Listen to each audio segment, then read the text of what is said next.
नेपाळवर नुकत्याच आलेल्या जलप्रलयानंतर आता आणखी एका मोठ्या संकटाची टांगती तलवार आहे. International centre for integrated mountain डेव्हलपमेंटनुसार 47 हिमनद्या वितळण्याचा धोका आहे, ज्यामुळे नेपाळमध्ये विनाशकारी महाजलप्रलय येऊ शकतो. यापैकी अनेक हिमनद्या तिबेट सीमेवर आहेत, ज्यांचा धोका पूर्वेकडील डोंगराळ भागांना जास्त आहे. त्यामुळे नागरिकांना सावध राहण्याचा इशारा देण्यात आलाय. नेपाळमध्ये काल ग्लेशियर फुटल्यानं जलप्रलय आला, त्यामुळे नेपाळमधील घरदारं सर्व काही वाहून गेलं. या जलप्रलयात आतापर्यंत 160 लोकांचा मृत्यू झालाय, तसंच शेकडो लोक बेपत्ता आहेत.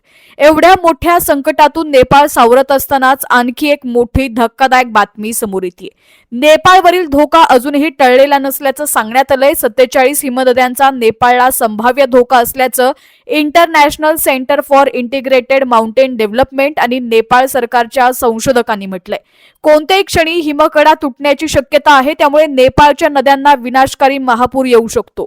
या 47 हिमनद्यांपैकी 21 हिमनद्या एकट्या नेपाळमध्ये आहेत, तर 25 हिमनद्या या तिबेटमध्ये आहेत.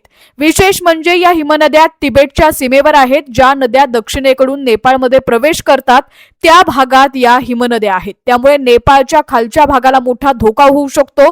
त्यामुळे नागरिकांनी सावध राहण्याचा इशारा देण्यात आलेला आहे. वेगानं वाहणाऱ्या ढिगारा घेऊन वाहणाऱ्या हिमनद्या या सर्वाधिक खतरनाक असल्याचं संयुक्त राष्ट्र विकास कार्यक्रम म्हणजेच UNDP ने सांगितलेलं आहे. या नद्या धोकादायक असल्यानं त्यावर तात्काळ उपाययोजना करण्याच्या सूचनाही देण्यात आलेल्या आहेत. दरम्यान या ठिकाणी आपण पाहतोय अतिशय पत्त्यांच्या बंगल्याप्रमाणे ही घरं जी आहेत ती वाहून गेलेली आहेत. नेपाळच्या रसुआ जिल्ह्यात भोटेकोशी नदीला काल सकाळी आलेल्या महापुरामुळे प्रचंड उद्ध्वस्त झालंय. पुराच्या पाण्यामुळे नदीकाठच्या वस्त्या आणि अनेक महत्त्वाच्या वस्तूंचं नुकसान झालंय, ज्यामुळे मोठ्या प्रमाणावर शोध आणि बचाव कार्य सुरू करण्यात आलंय. उत्तर नेपाळमधील भोटेकोशी नदीला बुधवारी सकाळी अचानक पूर आला, ज्यामुळे रसुआ जिल्ह्यातील अनेक नदीकाठच्या भागांना फटका बसलाय.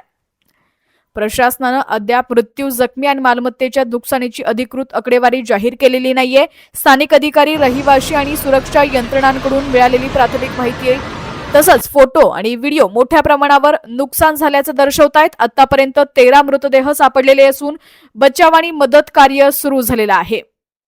पूर आणि भूस्खलनामुळे तिमुरे येथे अडकलेल्या लोकांना वाचवण्यासाठी पाठवलेले हेलिकॉप्टर न उतरताच काठमांडूला परतले.